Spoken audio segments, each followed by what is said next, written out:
Jadi dalam dokumen kontrak pengadaan tersebut itu ada yang namanya kerangka acuan kerja. Itu kan hanya satu bagian dari sekian banyak isi kontrak pengadaan Barjas. Itu juga ada data pribadi juga. Iya, hanya sebagian kecil kan. Nah, pertanyaan saya ini yang melakukan uji konsekuensi ada PPID nggak? Ada PPID? Siapa PPID-nya? Ada hadir nggak PPID? Mana PPID-nya? Tidak mengacu ke Peraturan Komisi Informasi Nomor 1 Tahun 2021, itu jelas-jelas pengadaan barang dan jasa informasi yang terbuka dan wajib diumumkan secara berkala. Kalau lagi mengacu ke Undang-Undang Nomor 14 Tahun 2008, perjanjian dengan pihak ketiga adalah informasi yang terbuka. Sekarang saya atau publik mau tahu benar nggak ada perjanjian KPU dengan Alibaba misalnya?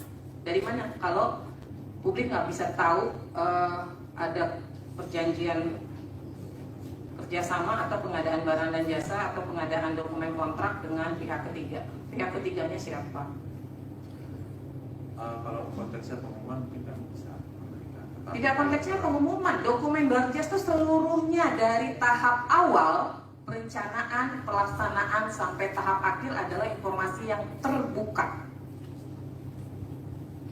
Saya nggak bingung nih kalau mengecualikan ini. Kalau untuk pengadaan barang jasa yang lain, selain dari konteksnya adalah server ataupun berhubungan dengan sistem informasi, itu kami tidak bisa memberikan. Kita harus mengecualikan itu. Nah, kenapa di PKPU tidak ada secara spesifik? Karena mengecualikan, kalau di PKPU ada harusnya secara spesifik. Misalnya dikatakan terkait ini kan apa namanya? Enggak, pemilu ini nggak cuma baru kali ini gitu loh. Ada perjanjian kerjasama nggak cuma baru kali ini. Masa di PKPU nggak bisa dimuat kalau memang dikatakan proses dan pengadaan dan kontrak terkait ABC adalah informasi yang dikecualikan atau rahasia. Ini sih untuk bisa saja kalau mengacu ke pasalnya PKPU yang pasal 18 ayat 2, informasi publik yang dikecualikan sebagaimana dimaksud adalah informasi yang apabila ini kan global saja. Jadi KPU sebagai badan publik bisa saja mengatakan seluruh informasi yang dianggap nggak bisa diketahui publik karena bisa menimbulkan hal-hal nanti publik komplain dan sebagainya dikecualikan oleh KPU. Saya minta penjelasan secara rinci nih. Ini mengacunya kemana? Di dasar hukum mana yang secara spesifik mengatakan bahwa proses pengadaan dan kontrak adalah informasi yang dikecualikan, sementara berdasarkan Undang-Undang Nomor 14 perjanjian dengan pihak ketiga adalah informasi terbuka, berdasarkan Peraturan Komisi Informasi Nomor 1 Tahun 2021 pengadaan barang dan jasa secara itu seluruh badan publik adalah informasi yang terbuka. Seluruh badan publik. Tidak ada di negara ini yang mengacu kepada undang-undang lex spesialis yang kemudian mengatakan Barjas dikecualikan.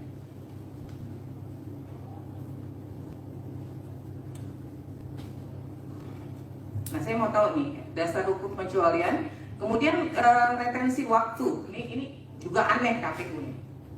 Jangka waktu pengecualian selama jangka waktu yang dibutuhkan. Berapa lama jangka waktu yang dibutuhkan? 100 tahun? 300 tahun? Sementara terkait pertahanan dan keamanan negara saja hanya 30 tahun. Nah, ini pengecualiannya, retensi waktunya tidak jelas di sini. Berapa lama jangka waktu yang dibutuhkan itu? Kok bisa seenaknya membuat retensi waktu? Makanya saya bingung nih, PPID-nya melakukan uji konsekuensi bagaimana nih? Banyak-banyak orang, 16 orang hasilnya. Coba deh kasih saya penjelasan nih, konsekuensinya apa?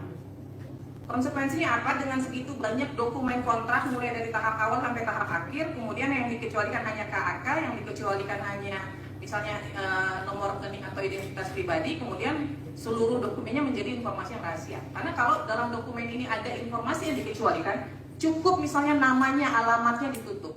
Dokumennya kemudian menjadi dokumen terbuka, informasi terbuka. Nggak bisa badan publik bilang, ini 100 halaman, hanya 1 halaman yang dikecualikan, lalu dokumennya menjadi rahasia semua. Nggak bisa. Atau dalam 100 halaman itu ada 50 halaman yang ada identitas rahasia, ya itu saja ditutup yang rahasianya, dihitamkan. Yang lainnya tetap harus dibuka kepada publik. Nah, saya mau tahu nih, Barjas itu bukan hanya 1-2 lembar dokumen, bukan hanya KAK isi dokumen Barjas itu dan kontrak. Apa yang kemudian itu dijadikan acuan itu kemudian dikecualikan?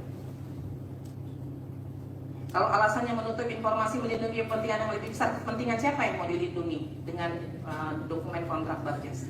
Nah, saya mau tahu atau publik mau tahu, benar nggak kontrak itu ada dengan siapa, kapan, di mana, berapa lama, berapa nilainya?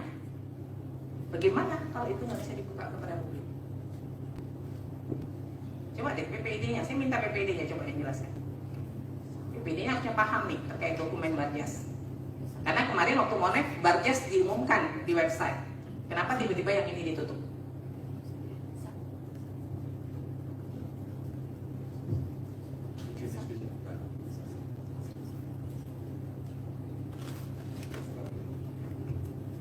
Mau diskusi dulu? Baik, ya, sekitar saya skor.